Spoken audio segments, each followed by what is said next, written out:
Good afternoon. Today we continue the topic of regression, and as we mentioned last lecture that in many cases linear regression is not enough, and also nonlinear regression in general is not easy to implement and also to solve. And there is one method that we keep the linear relation between the regression parameters, but we use nonlinear or some mapping for the data itself. So it is very useful trick that we can use. The idea or the concept behind that any function in general, any analytic function and differentiable function, f of x, it can be expanded, for example, with the Taylor series around some parameter, let's say alpha. So f of x could be expanded like f of alpha plus x minus alpha times f dash of x at x equal to alpha plus x minus alpha squared divided by 2 factorial f double dash of x at x equal to alpha, and so on.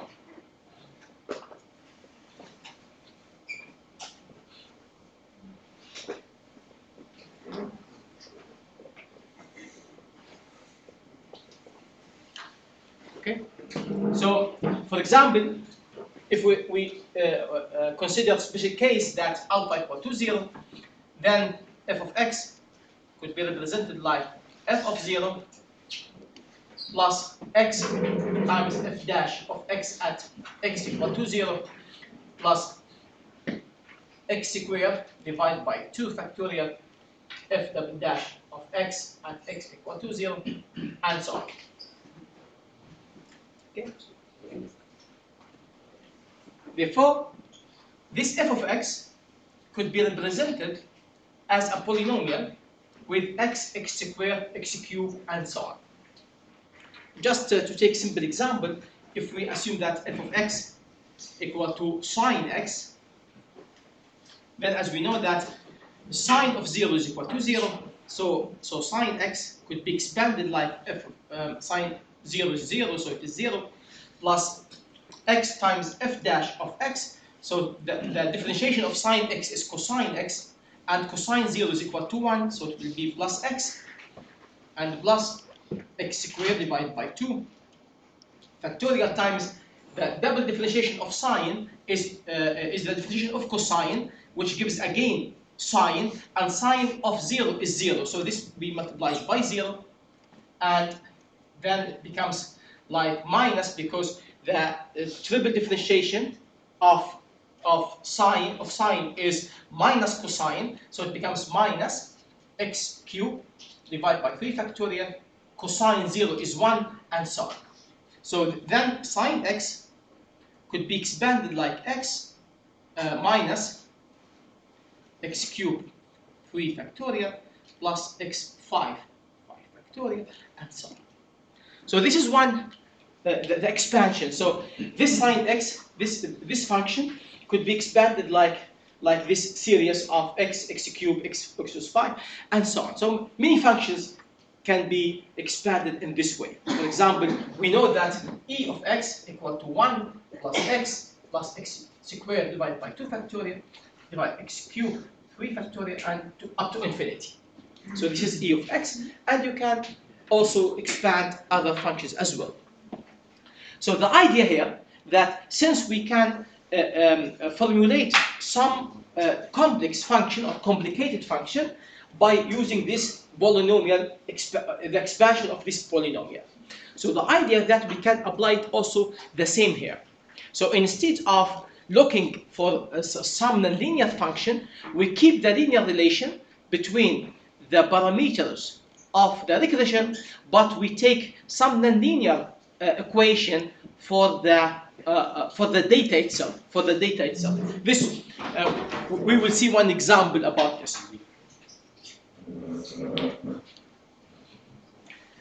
Just for the not for the regression, but for the classification. But I want to show one thing here, that how nonlinear transformation of the data itself can make important application in the classification. Assume that we have data in one dimension, like this one. This is x, and data was given in this way. We have certain type of data.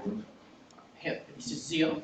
So we have certain type of data, and we have another type of data, like this one, and then we have this type. So we have two types of data, and our aim is to have maybe some linear classification. So here, it is clear that we cannot classify between this type, this data, which is cross data or circle data.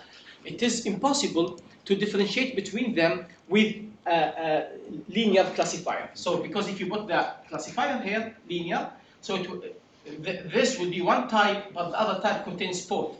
So it is not possible to use linear classification here. But if we take another dimension, not only x, but we take x and x squared. So now we have vector of x and x squared, and then the data can be in this way. Now this is x and x squared. So our data, we didn't change anything, just we take the square of the data. So what happened now? So 0, it becomes 0 as it is, no problem. And if this is 1 and this is minus 1, so 1 squared is 1, and minus 1 squared is also 1. And then here it is 2, and this is minus 2. So 2 squared is equal to 4, and minus 2 squared is equal to 4, and so on. So the data becomes in this way. So we change the data. Now it is very easy to differentiate between these two lines by using linear classifier. Now we use linear classifier, and now we classify between two types of data. This is in the classification, not in the regression, but it becomes easier now. And still we still use linear classifier. We still use linear classifier, but we did it. For example, there's another way that you can use nonlinear classifier by using this one. For example, circle. You use here circle, for example. Then this circle will classify the data here out from the data there. It is possible, but this is in very low dimension data. It is easy to also implement this nonlinearity, but for higher dimensions data, it can be very complicated. But still, we can use linear classifier to classify data, even the data were not originally linearly classified. The same concept here can be applied also in regression. When we talk with regression, for nonlinear data, we still can use linear regression, but we take the some other dimension for the data itself. So we keep the linear relation with the parameters. So here, xi from I equal to 1 to m is the parameters of the regression algorithm. So the equation is still linear. This is it is powerful method because of that concept, that the equation is still linear in the parameters. What is the benefit of keeping linearity? That when we make the optimization, then it is convex, so we have only one solution, and also it is relatively fast to find in case of large data. Okay, let us have one example about this. In this table, we have 50 inputs and outputs. So we have single input x, and we have single output y. We don't know what is inside here, but we have only measurements. So we have measurements between x and y.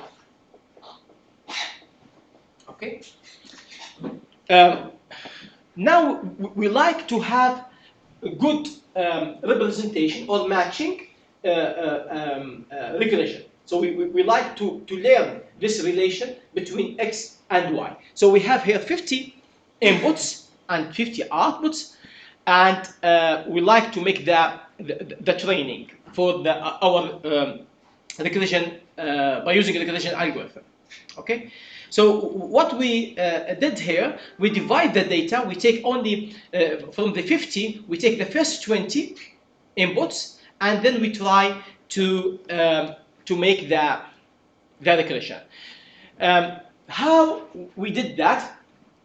First, we start with the linear case, simply linear case, two-dimensional linear model, as we did before. So we have here our first parameter, x1 and x2, and we use only the data itself. So it is AI here.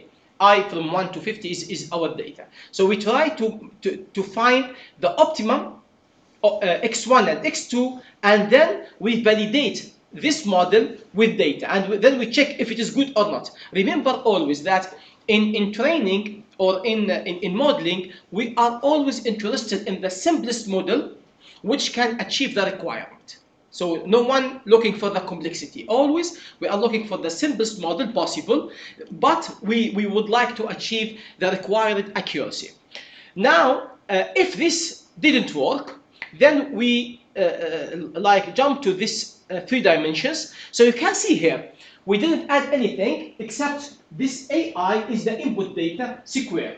So we take the square of the input data, and now we have 3 parameters, x1, x2, x3. We have the input data square, we have the input data, and we have, this is the offset. So what we have now is still we have linear equation, but now we take higher order of the input data. If this one didn't work, then we try with the 4th dimensions, 5th dimensions, and so on. Okay. Of course, all this will be done automatically by the program. I wrote the program in Octave, as you can see. So in the code, we repeat this until like order 15. Okay, we repeat this until for the order 15, and then we check based on the validation. We selected the best one. You can see here. Yeah, this is the data that we have. So we have this data between this is the input and this is the output. So this can be like measurements, for example, and then this is the code. So you can see the code is quite simple. Okay, so just here we load the data 1, and then we check the length of data. M equal to 20, that this is the data length for modeling or for training actually. Then we take the first M or first 20 like rows from A1, okay, and also the output from 1 to M. From 1 to M, it means that you take the data from 1 until 20. For testing or for validation, we take from 21 until N. N is the length of data, which is 50 in this case. Okay, so this is L is the length of our testing data. And here we apply it as like 15 order, up to 15 order algorithm. So this is, then we need to build the matrix A depends on the order itself. If the order is only 2, then we need to put only A's, and then the final one is 1s only, and so on. So the code itself, then we take the B inverse as we explained last lecture. So the code itself is straightforward. It is not difficult. It was written to be as readable as possible. Then we make the testing in this part. When we draw the errors, so this was the errors obtained. So when we use only linear 2 dimensions, this was the error. So it is very high error. The error is done over what? Over the validation or the testing part, not over the training part. So you can see here the error was large. Then with the model 3 or order 3, the error is better. Order 4, the error even can be a little bit more. Order 5, order 6, and so on. And then we found this is the best model, because you can see that if we increase the model degree, so even this was a little bit the smallest one, but it is almost the same as, for example, model 8. So if this model's degree 7 and this is degree 8, and they give the same error, then of course we take model 7, because we're always looking for the simplest possible model that gives the best result.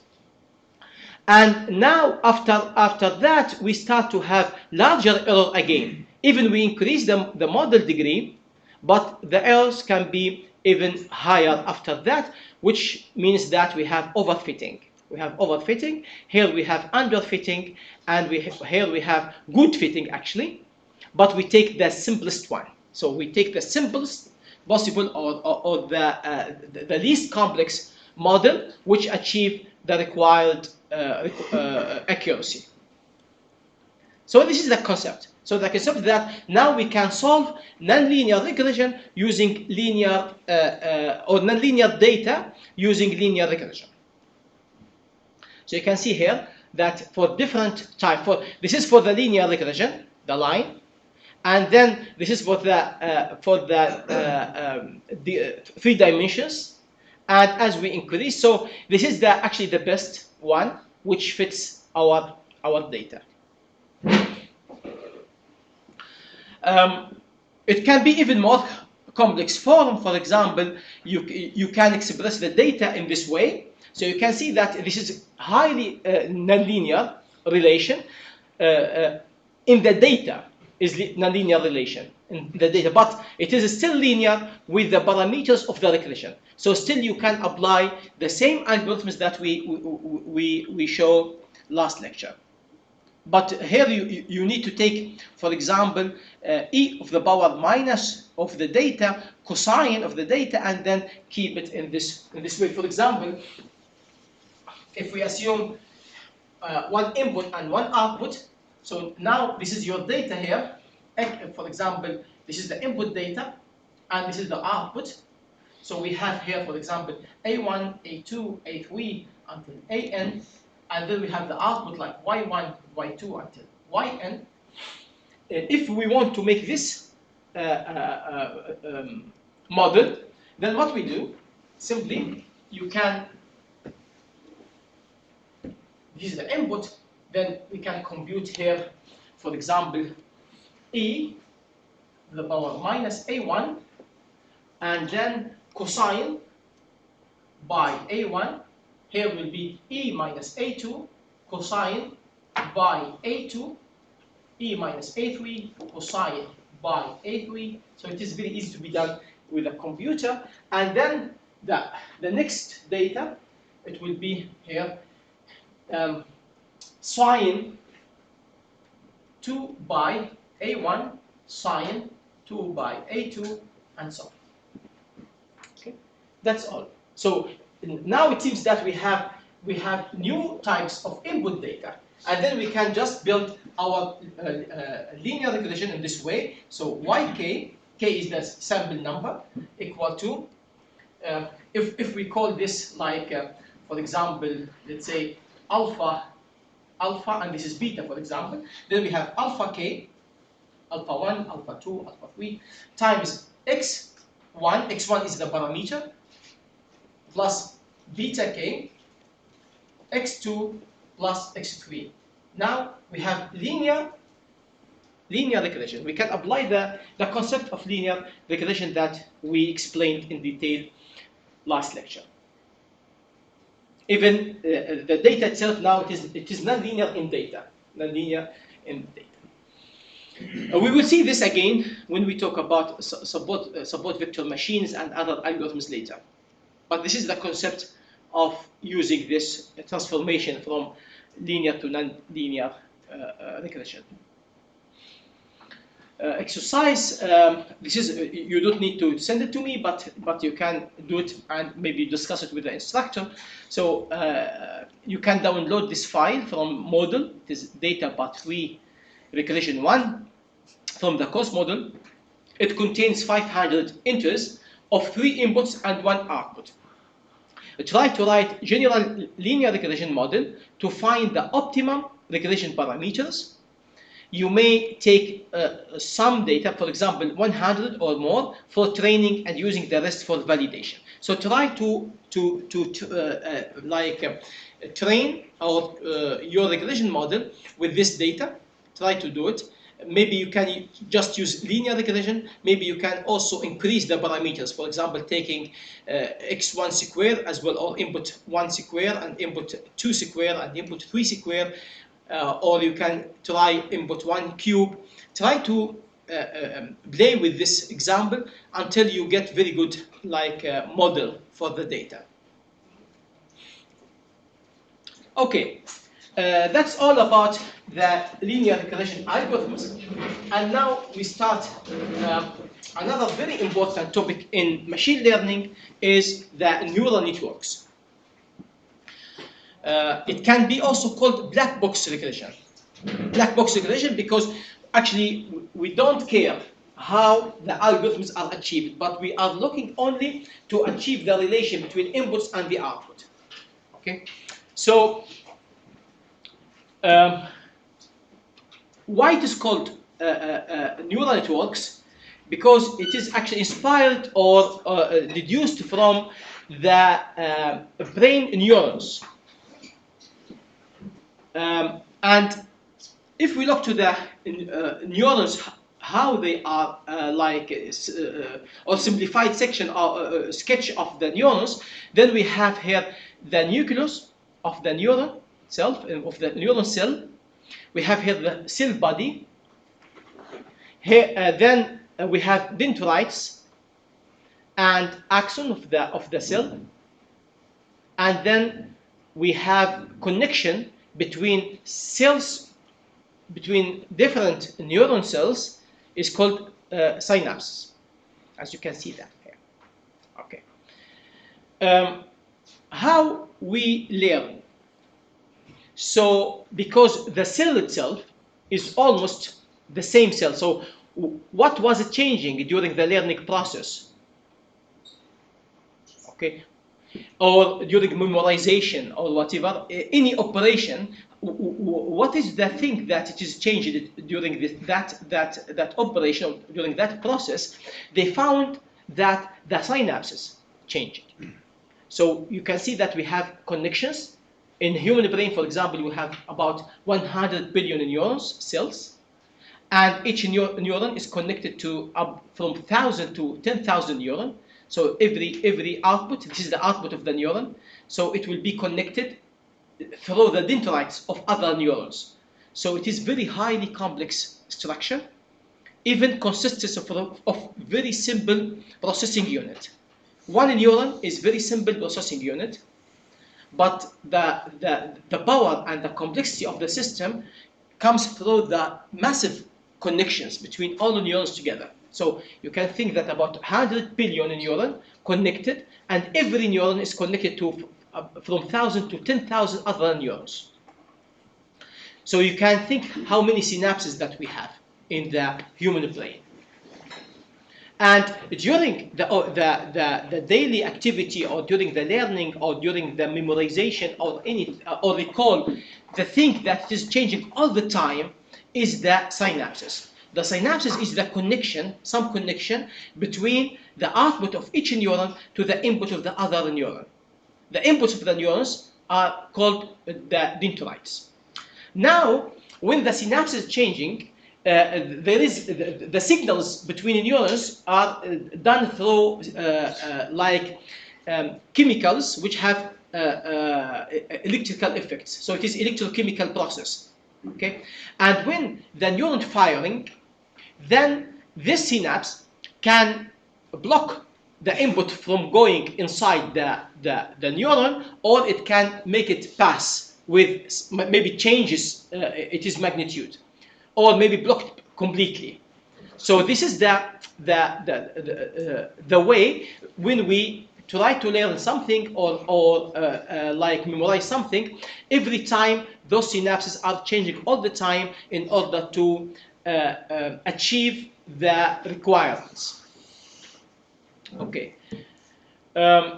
You know that the maximum firing rate or the data rate of the neurons are 1 kilohertz. So it is only 1 kilohertz, and sometimes even less, like 500 hertz or something. So the processing speed itself for per neuron is very small compared with computers that we are talking about, maybe 4 gigahertz of the processor of the computer. 4 gigahertz means that 4,000 million hertz. But here we have maybe a couple of hundreds of hertz. But the power comes from the parallel processing, because we have 100 billion neurons connected. So it is very, very powerful. I remember that a couple of years ago, I read about a supercomputer. They tried to emulate the driving, the brain functions during a driver, person that drive in in a mess drive, or like a crowded street. So they try to emulate all brain functions during that process, and they take 5 minutes. I think, if I remember well, the numbers was 5 minutes emulation, but the supercomputer needed, I think, maybe hours to emulate 5 minutes, only for the driving, not other things, only for the driving. And that supercomputer consumes power, like, if I remember well, it was several megawatt in order to make this emulation. So you can see the power of our brains. So the power comes from the parallel processing, highly interconnected processor. The idea here that inspired by these concepts, we try to make the neural networks, artificial neural networks. So you can see now we have the body of the cell, we have the inputs, and based on the inputs, the neuron will decide to fire out the result. And the result will be connected to other neurons. So this, which has been done like mathematically in this way. So the inputs, the dendrites of the cell, is the inputs here, x1 up to xn. Here we assume that we have n inputs. And the synapses here, or synapses here, they are represented by weights from W1 until Wn. And then the body of the cell is represented by this summation between all the inputs. And then we have some activity function, some activation function, which represents the process done by the neuron cell. Okay. They found in the analysis that the neuron cell, they have kind of firing. It means that it gives output or don't give. So it is like this one, for example. So if the input comes to certain value, it gives output. If it is less, it gives nothing. Okay, but this function, like relay, is not differentiable. It's not differentiable function. So they use some differentiable emulation for this one, because as we will see, we need to differentiate in order to find the optimum weights. And then we have several activation function. For example, this is the linear activation function, that f of x is equal to x. So the output is the same as the result of the summation. We may have like a logistic function. It is 1 divided by 1 plus e to the power minus x. This function, it gives output from 0 to 1. Okay, or it can be tanh function, this one, which gives output from -1 to +1, but it is like smooth function. And also we can use some like non-smooth functions as well, like f of x equal to the maximum between 0 and x. Or it can be different kinds of functions that they have been used depending on the application. So the output y is equal to some function of summation of what? The inputs times the weights. x1 times w1, x plus x2 times w2, until xn times wn. So this will be the output of the neuron. Now we are talking about a single neuron. But as I said, the power of neural networks comes by using many neurons interconnected to each other. Okay, but let us start with a single neuron and or single artificial neuron, and let us say or see how it works and how to adapt the weights in order to achieve the target. So we have here the learning algorithm. Learning algorithm, it changes these synapses like in actual neuron or real neuron, but now for the artificial neuron, we try to find what is the optimum weights in order to achieve the target. Target of what? Okay, the target is that we have some desired output. We like this neuron to train or to catch some relation. So we have some desired output that we want to achieve. Then we should adjust those weights in order to achieve the target, as will be seen later. In general, as I said, a neuron, single neuron is not that powerful, at least the artificial one. So we need to have like network. So we have here input layer, where we have many neurons in the input. So we have those the inputs connected to the input layer.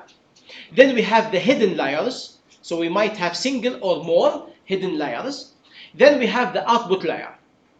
Okay, always the output layer, the number of neurons in the output layer is the same as the number of outputs that we want to see. For example, in this case, we have 2 outputs. Then we should have 2 neurons. But for the input, it doesn't matter. For example, if you have 3 inputs, it can be connected even to 100 neurons, because they will be connected through weights, and every neuron, it can have many weights as input, but it has only one output. Every single neuron, it has only one output. Okay. Now this is the process. The process is that we have inputs, we have here multi-layer neural networks. Then this multi-layer neural networks, it gives output, okay? And we compare this output with what it should be. So we have teacher here. We have teacher. So this output gives any output. So the teacher says what it should be. Then the difference between the teacher signal and the output signal is the error. We take this error to the learning algorithm, and the learning algorithm will adjust the weights of the neural network in order to minimize this error. To minimize this error. If you remember when we talked in the first lecture about optimization, and I said that optimization is very important because minimization means optimization. So we need to minimize this error in order to achieve the target. The question now, how many layers we need, how many neurons in each layer, and what type of activation functions. Those many things that we are going to learn during this course, and also you should be try yourself with neural networks in order to catch the main concepts of how it works.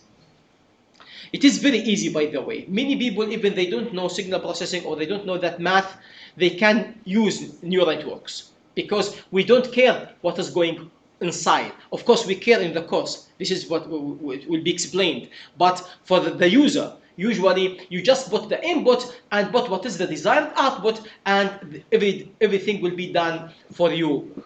So here we just adapt the weights in order to minimize the errors between the output and the desired output. Okay. If the number of layers are larger than needed, then we might have the overfitting or memorization effect. If it is lower, then we have underfitting, where we will not be able to catch the relation. So also the activation function depends on the shape of the output. So there are many things that we need always to try ourselves in order to understand how it works. Just to give a very simple example, if we want to teach our neuron about handwritten, okay? So for example, this is I have like my handwriting is very bad, so I like, for example, I use neural networks in this way. Neural networks, for example.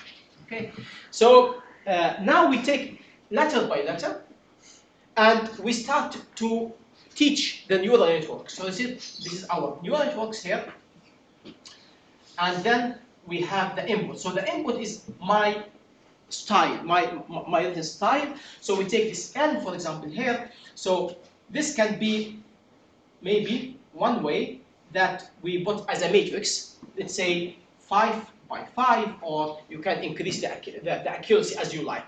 Okay, so 5 by 5 means that you have here 25 input. So in every input, you can define if there is the letter is in this input, you can put it like 1. If there is nothing, you can put it 0. Or you can, of course, put some number if there is part of the letter, or and you can increase it. So in this case, it means that we will have 25 inputs.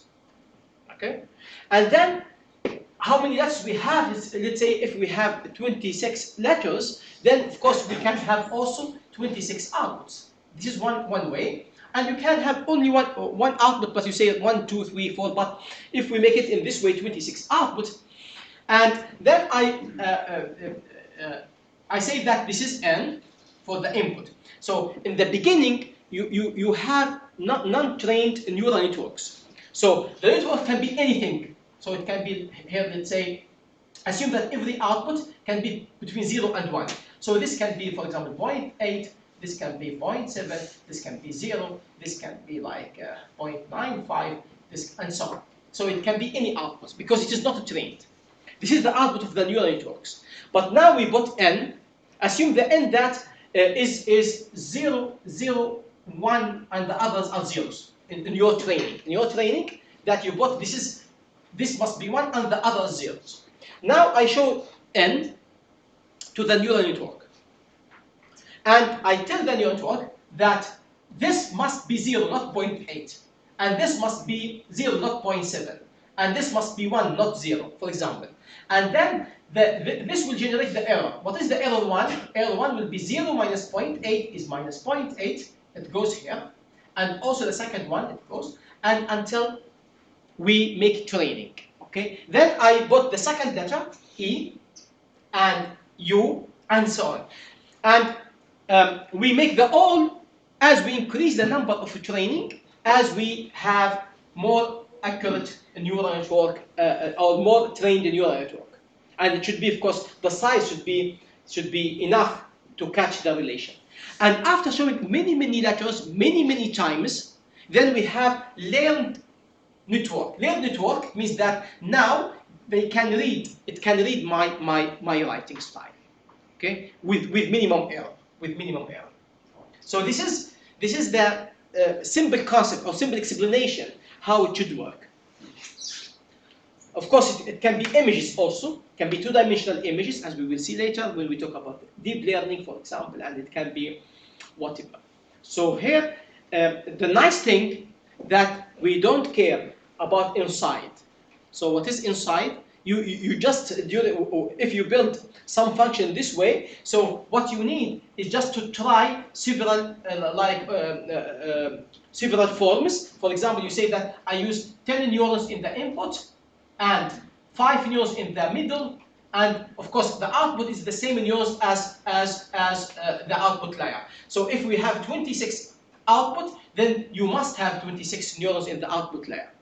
And you try, this was not working, then you change. You say that I might increase that number of neurons in the input layer, so I use 20 neurons here. Let me, instead of 5, I use 10. Maybe I increase another hidden layer, 5, and of course 26. And this is what you can play in the programming package. And every time you try and you put your file, so you load your file and try to make the learning all the time.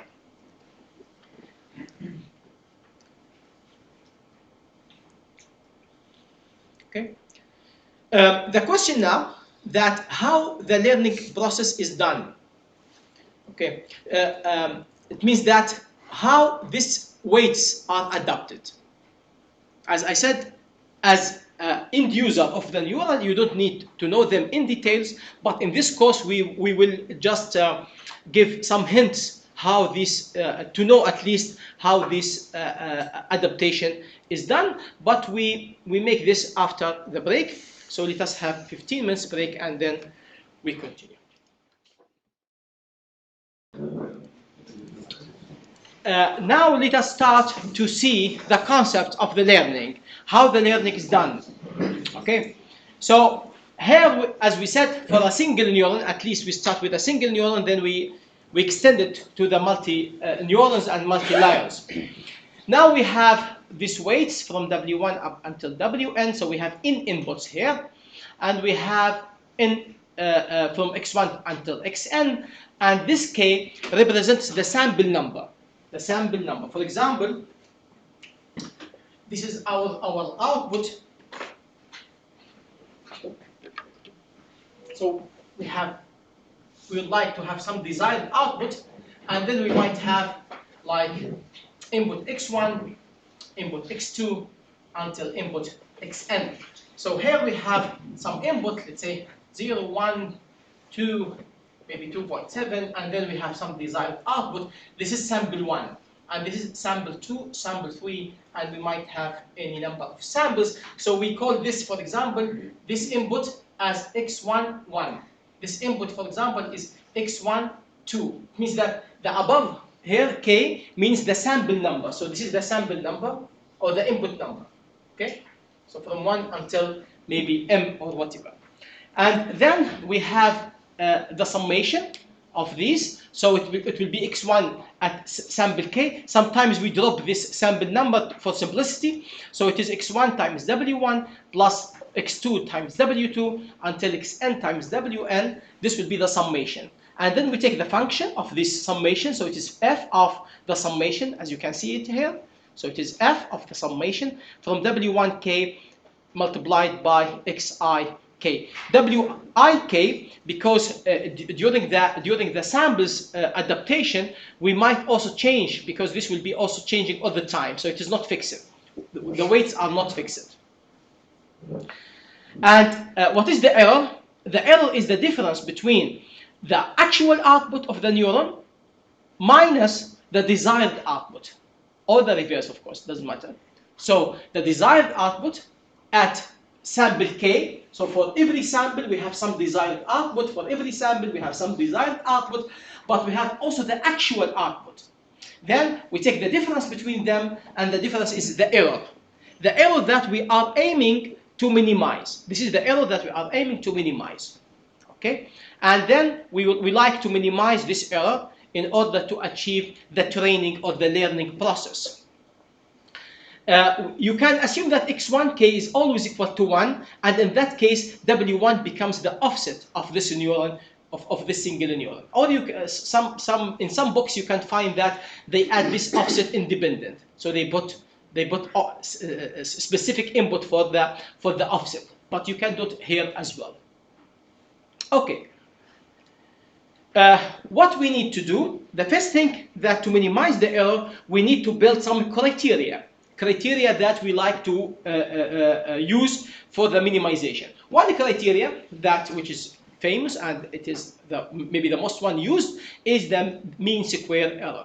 The mean square error. So that we can say that the error is the expectation of the mean of the desired output minus the function. So this is the error. You can see the expected value of the absolute value of ek squared.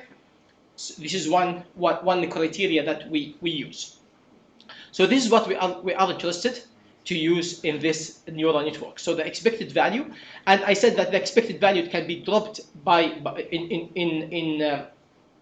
ergodic systems, that it will be only directly the input itself, as we will see later.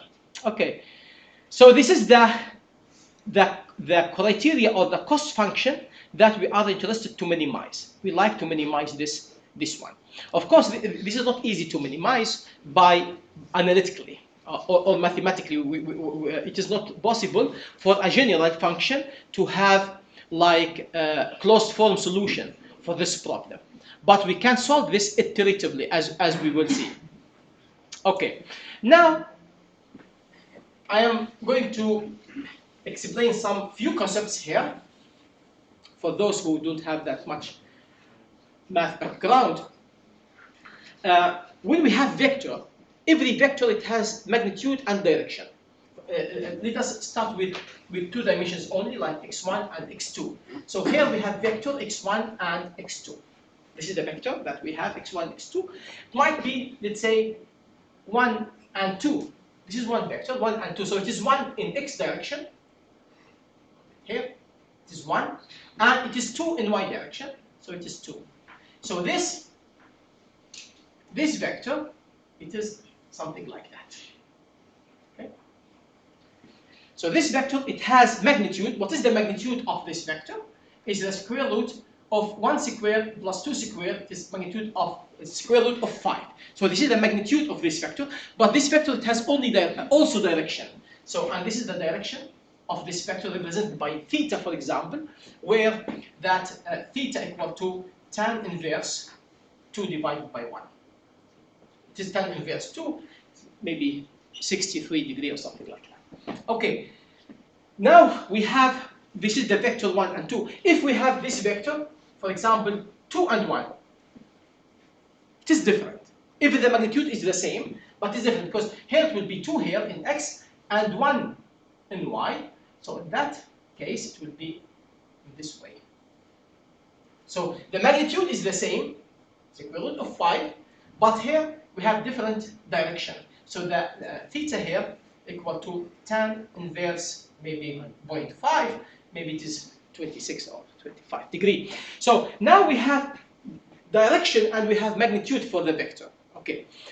In this neural network, we have vector of w's. As you can see, we have w1, w2 until wn.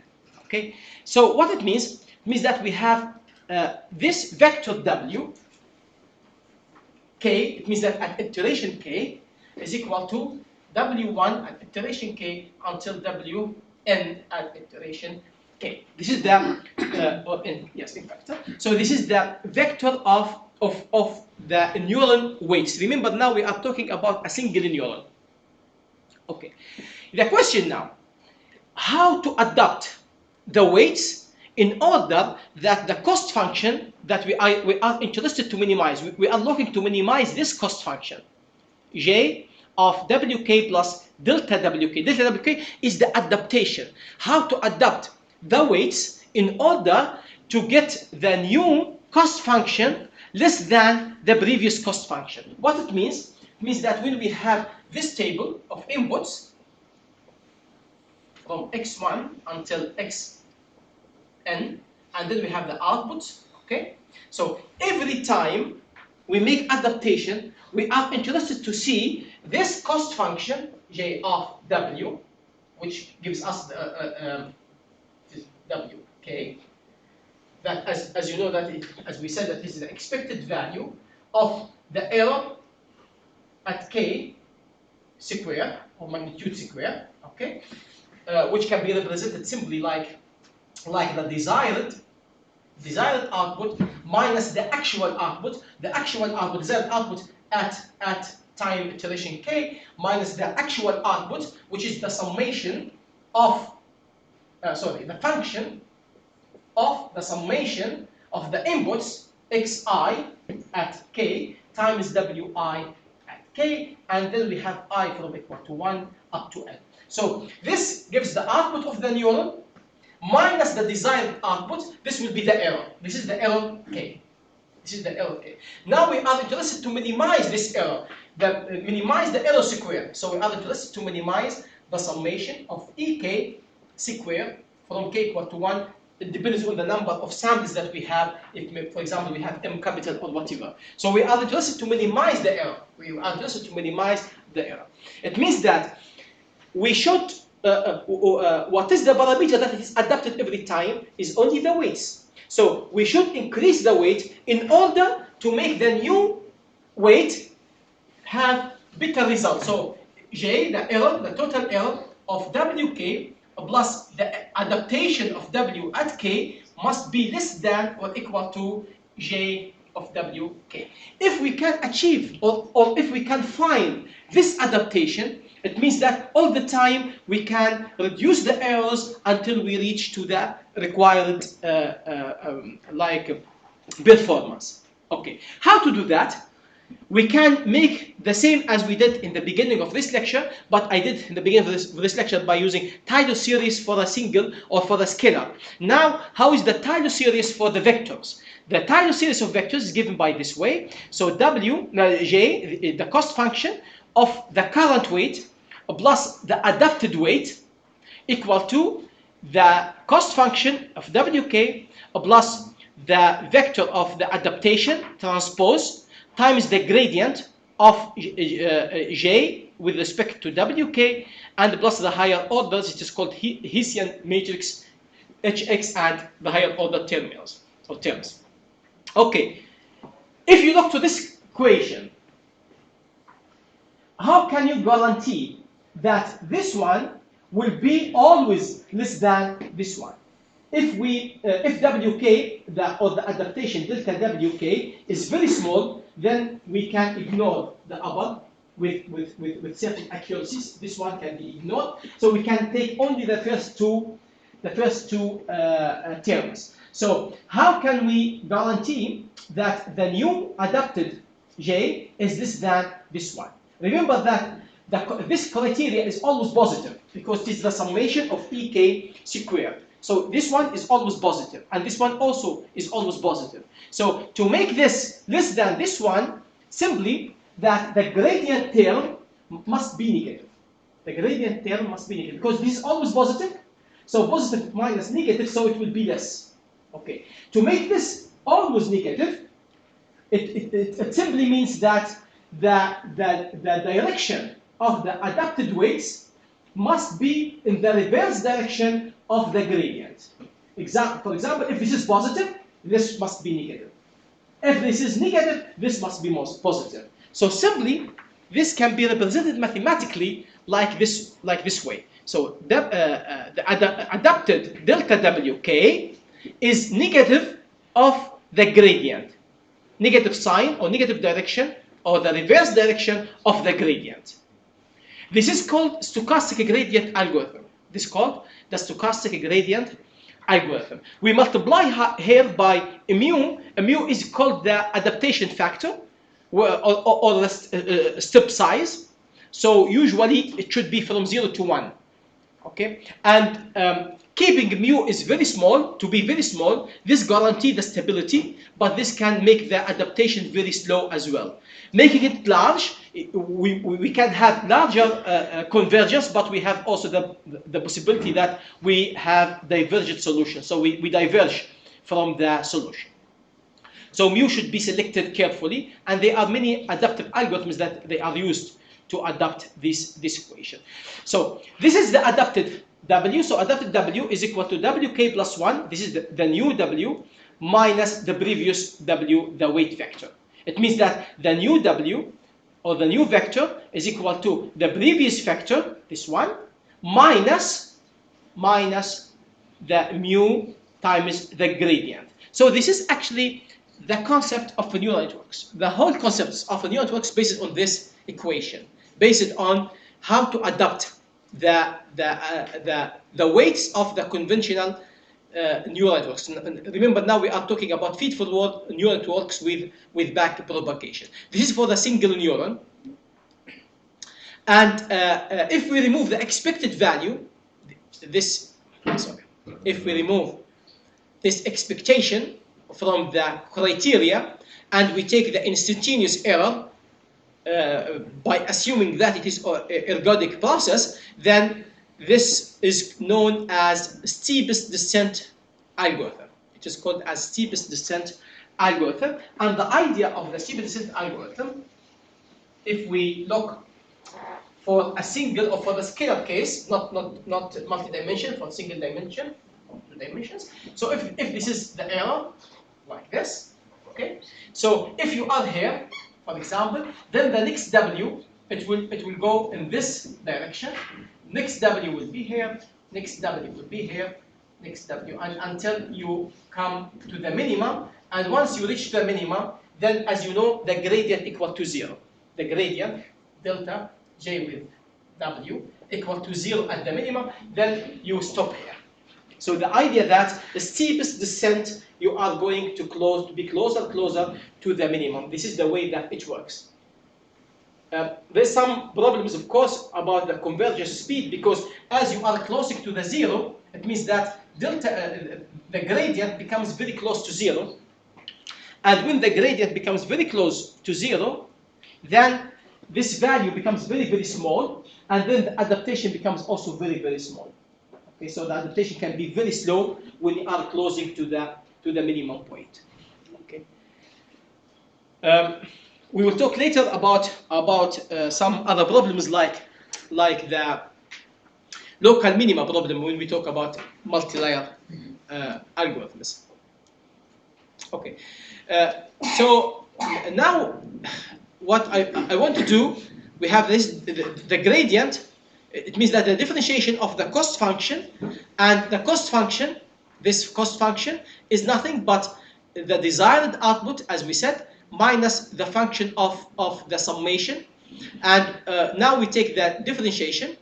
So this gradient becomes like the differentiation with respect to W1 and differentiation with respect to W2 until differentiation with respect to Wn. So this will be the adaptive algorithm for a single neuron. Okay. How to make this adaptation? Here we will give some criteria. It's called chain rule. The idea that if we have this neuron, so we have summation, and we have its weights, okay, and we have the inputs from x1 until xn, we have w1 until wn, then we have the summation here. Let us call it S, which is equal to summation of wi times xi from I equal to 1 to n. Then we have the function f of s. Then we have the output y. Okay, so the output y is equal to function of s. Okay, and the error j is equal to the desired output minus the actual output, and then we have here, for example, square. This is the steepest descent, so we remove the expectation and we assume the instantaneous error is the same as the expected error, as an approximation. Okay. Now we like to find the minimum of this function. So we as we said that w at time iteration xk plus 1 for weight m, for example, equal to w m k minus mu times the differentiation, as we have seen in this one, differentiation, partial derivative with respect to wm, okay, at k, of course, of this j function. How to solve this one? We applied here what is known as chain rule, because now when you differentiate something square, first you differentiate the whole function, so it becomes like d w m k of y desired minus y, which is function of s, f of s, okay, square. This equal to 2. You differentiate first the whole function, so it becomes 2 y desired minus f of s. Then with derivative of what is inside. The derivative of yd is equal to 0, because yd is not function in w, and then we differentiate with respect with f. So this becomes multiplied by partial derivative of f of s with respect to wm k. Okay, and this one is nothing but the error. This one is the error, and here we have minus sign because here we have minus. Okay, and the partial derivative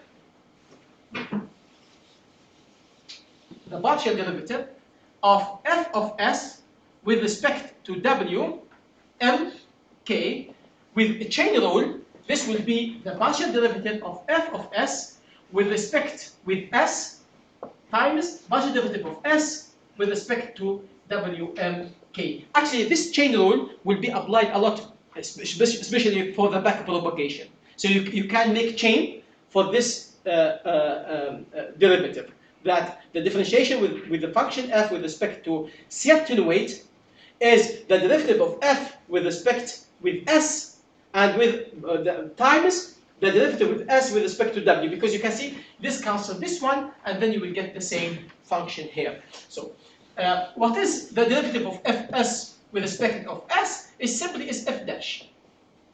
It's nothing more than this. Okay. What is s?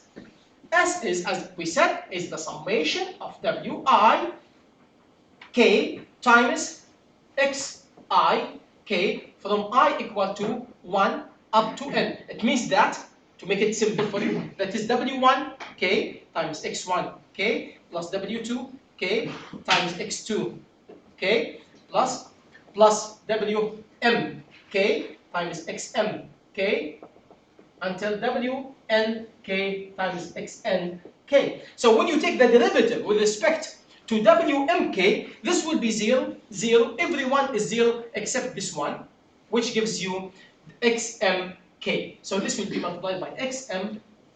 That's it. So this will be valid for any kind of function. So if any function that you have, you just take the derivative of the function and you multiply it by the input. Multiply it by the input. The input is given here. So you can see whatever function that you have. For example, if our function is f of x equal to x directly, what it means, f of x equal to x, it means that f dash of s is equal to 1. And in that case, the result will be only xm of k, and that's what you can see here, only xm of k. Of course, here multiplied by the error, because we said this is the error. This is the error at k, and this is mu. And the sign changed from minus to be positive, because, as I said, we have minus sign here because of the derivative. So that's it. So if we have, for example, this function, 1 divided by 1 plus e of the power minus x, it is nothing, but it is easier to be f dash of s times xm of at k. And what is f dash? Here we have f of s equal to what? Equal to 1 divided by 1 plus e of x. X here is the s itself. So what is the derivative? The derivative will be, you take this square, we have minus here, I think. Yes, we have minus. So it becomes the derivative f dash of s is equal to 1 plus e minus s square, and here we have e minus s. And because of we have here minus and above minus, so it will be cancel each other. So this is the derivative. So you can see that it is square, and we have this function, and multiply it always by xm of k. So any function I give, you can find easily the adaptation equation. So this will be the adaptation of the weights in the case of single neuron, and this will be the adaptation in case of tanh function. It is the same, because the derivative of tanh gives us 1 minus tanh square, and multiplied again by xm of k. Case of rectifier function, it is always applied here, and so on. Yes. So we showed here several functions that can be used for a single neuron. Remember, I am still talking about single neuron. I didn't talk about multi-layers, not multi-neurons. But the same concept will be extended after that. For me, I think it would be enough to understand the basics of a single neuron. But in the slides, for those who are interested to know how this can be extended for the multi-layers, so it is also given in the slides. But I am not going to explain them in details like I did for the single neuron. Yeah.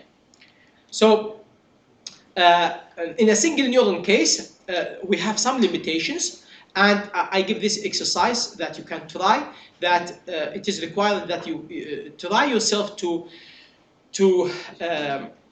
write a programming code that to solve the single neuron case with 2 inputs and 1 output, it should be easy, maybe a couple of lines that you can do it, and try to make this the learning for this XOR problem, and you can see some difficulties even in this simple case, but we come later in the classification part to this. Okay, if we have single layer but multi-neurons, we have several neurons, so the same as we did for a single neuron, it will be applied again. So here we have multiple neurons, but single layer. So it is easy to solve as we did, because we have only a single error. We know the error. The error is the difference between the actual output and the desired output. But now we have multiple outputs. So we have here M outputs. So we have output 1 until output M. And we have desired 1 until desired M. So for everyone, for example, the difference between the actual output K at first output and the difference with desired output first output, we have the error, and the error can be used to adapt the weights of the first neuron. And the error for the second neuron can be used to adapt the weights of the second neuron, and so on. So every neuron is treated separately. So it is the same as we did for the single neuron case. This is the equations for that, but the trick now for the multi-layers.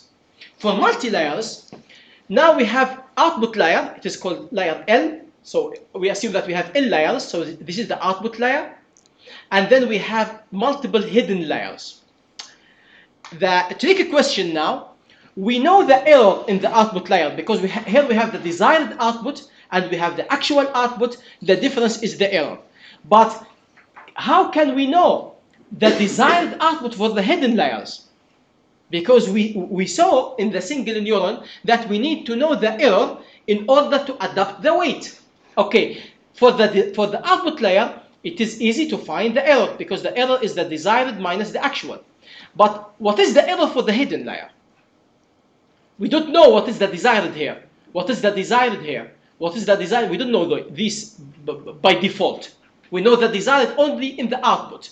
But what is the desired in the middle layers? This is the tricky question now. And actually this also mathematically has been solved with the same concept of chain rule. The same, but as I said, I will not go through the details how to do it, even it is quite easy. And actually in the slides here we did them from scratch, just from scratch, by using the chain rule. By using the same concept of a chain rule, we can project the error in the output to the errors in the hidden layers.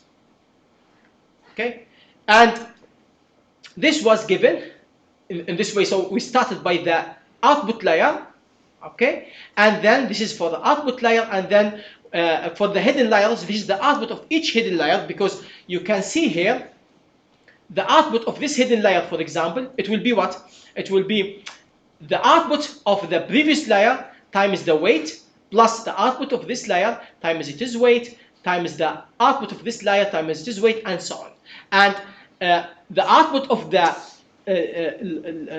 like output layer, for this output it will be the output of the previous layer, first neuron in the previous layer, times the weight plus the output of the second neuron in the previous layer times its weight. If every line here, there is weight here, but I removed them to make it is more readable figure. So the output here is multiplied this weight, and so on. Without going in detailed math, I will try to make it simple, how to compute the error in the hidden layer. The error in this second layer, for example, before the output layer, it will be the error in the output, okay, multiplied by the differentiation of the function, multiplied by this weight, plus the error in the second neuron in the output, multiplied the differentiation of this function, multiplied the weight, plus the error here in the third, multiplied the differentiation of the function, multiplied the weight, and so on. So actually the error here can be computed as the summation or the projection of the output errors to the first one. And the same can be repeated. So the error in this layer, it will be the error here multiplied by the differentiation of this function multiplied this weight. And the error of this one multiplied by differentiation multiplied this weight, and so on. So this is called backpropagation algorithm. Why it is called backpropagation? Because we compute the errors at the output layer, and then we backpropagated the error until we adapt all the weights in the network. This is the name backpropagation algorithm. We will not go through the mathematical details, but as I said, even you can see that a lot of equations, but it is very straightforward and also in very logical order. So it is just applying the chain rule, and extending the chain rule, and this will give the errors of the hidden layers. As you can see, the error for every layer is for the output layer is the desired minus the output, but for the hidden layers is the error of the like next layer multiplied by the function differentiation of the function multiplied by the weight connected the hidden layer by the next layer in neuron. Okay.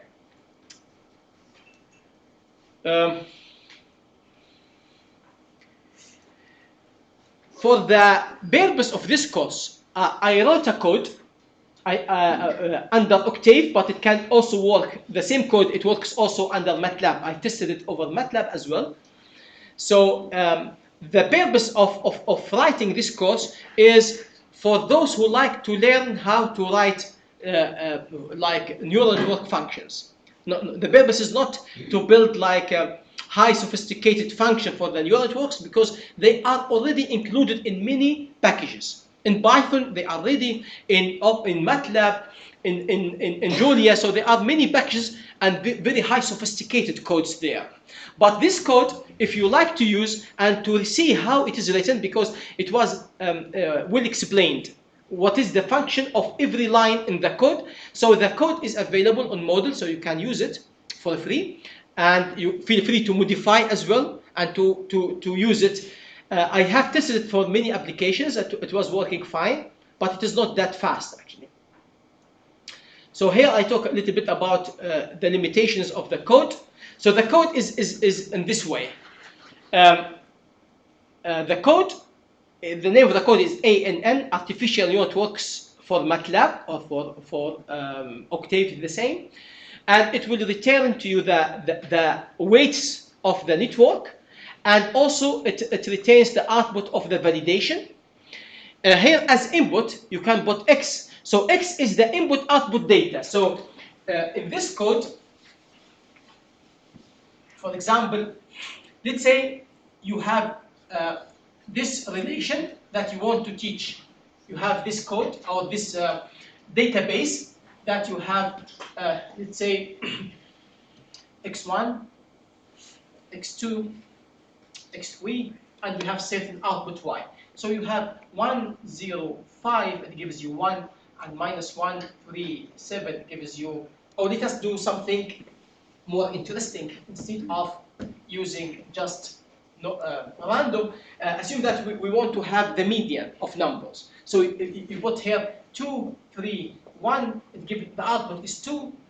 So you give 7, 3, 2.5, then here the median is 3, and you have 10, 20, like minus 5, so the median is 10, and so on. So you have such kind of data, okay?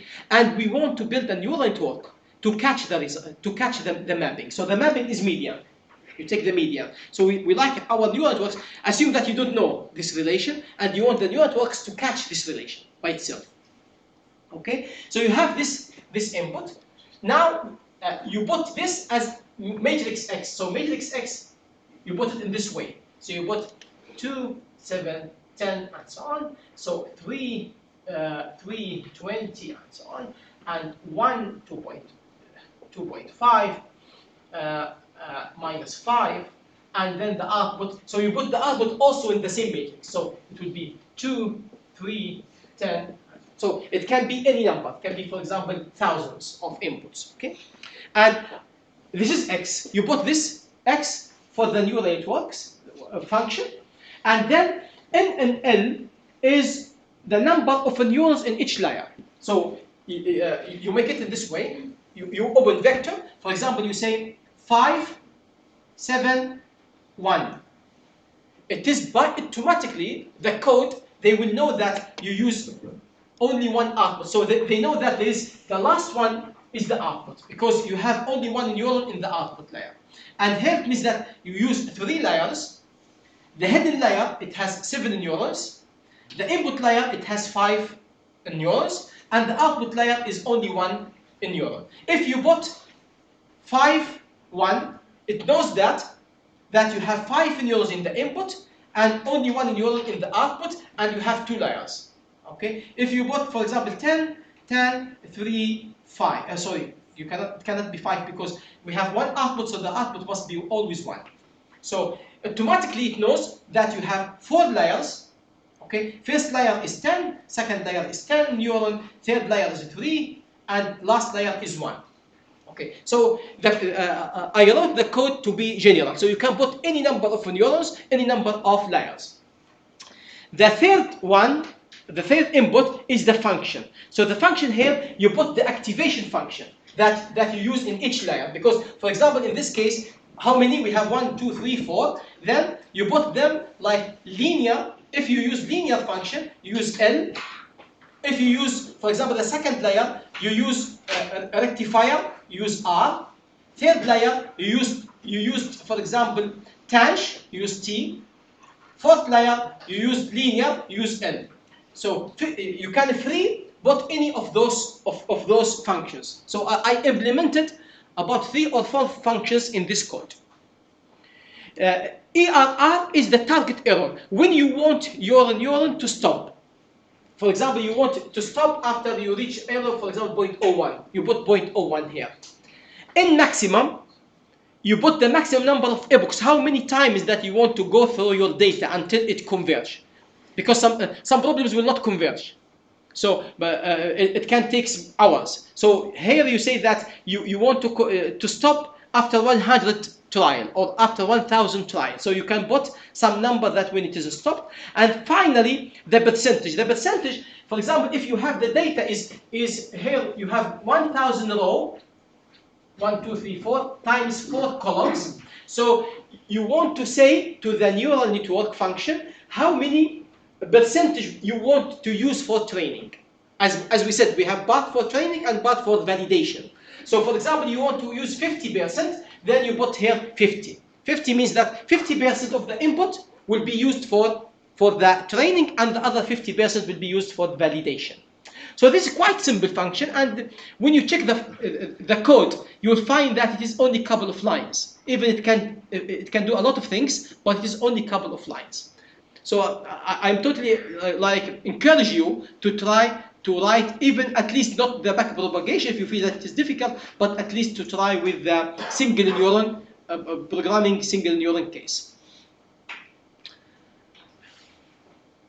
Okay, so here we have assume you have the following data retrieved from certain database in Excel file. You have 5 inputs and 1 output and 10 samples. So we have only 10 samples and 5 inputs and 1 output. And now we would like to make in this way. So we have those inputs and we have the output. Okay, so we have some relation between the input and the output, but we don't know this relation. It might be like data from health center, and this is the output of the result. It can be data from some engine, like diesel engine, and then this gives also some result related to the diesel engine, or it can be the probability that the engine would fail within certain time, or it can be actually any kind of relations. So we have this inputs and the output, and we like to build or to retrieve the relation between them. So we have, this is the input, we put them in this way, And then I use the function a and n mat. In the beginning, I started with single neuron. So we have one neuron, one layer, and I used linear function, and I use the error target to be 0.01, and the epochs, the number of iterations or trials is 1,000, and 50% of the data should be used for the training and the other 50 for the validation. So this is the performance of the error. So the error was decreasing, but it reached to some point about 1.5, something like that, and it was not possible to reduce the error anymore. And this is the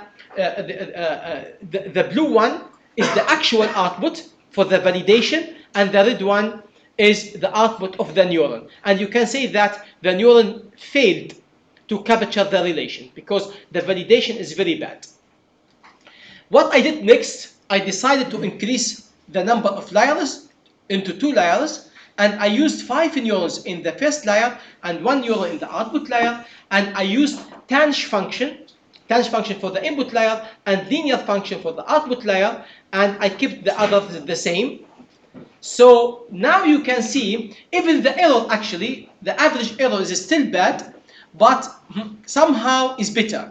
Somehow the validation is better. This is one of the outputs, so the validation is better than before. Hence, we increase, here I changed the function. Instead of using tanh, I use sigmoidal function, and then we got this result, which is not that good. Even the error becomes less. This is the error during the training, and this is the output. Then we used more neurons and so on. So you can see this is the way that you are working in the practice. In the practice, you have data, you have time, you have computation facilities, and then you try all the time with your data and with the sizes of the neuron. For certain problem, after some times of working, a couple of days of working, you start to have experience after time that what should be the right size and the right number of neurons and so on about the training and the percentage of training, the percentage of validation and so on. Okay.